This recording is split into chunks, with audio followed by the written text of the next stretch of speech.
Un projet de loi incompréhensible et totalement éloigné de la réalité du terrain. Les associations qui accueillent les réfugiés et gèrent l'urgence sont choquées qu'on leur demande en quelque sorte de trier les réfugiés.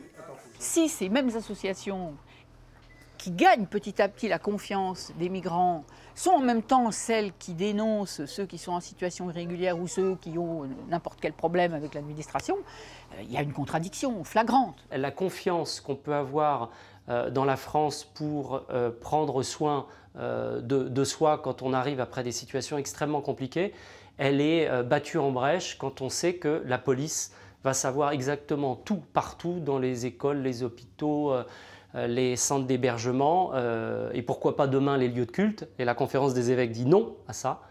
On ne peut pas faire du contrôle partout. Il y a besoin dans notre société de lieux où on est accueilli de manière inconditionnelle.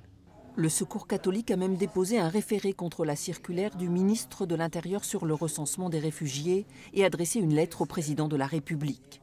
Toutes les associations dénoncent le manque d'humanité de ce projet qui pousse des milliers de déboutés à l'errance.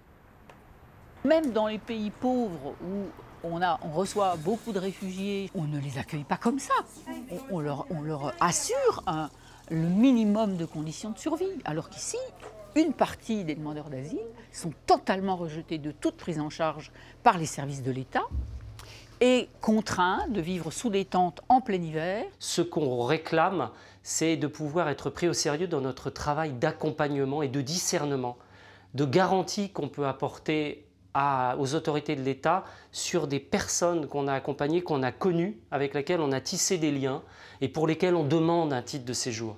Opposer les réfugiés aux migrants économiques et mener une politique aveuglément répressive, c'est tout simplement pour les associations mettre fin au droit d'asile.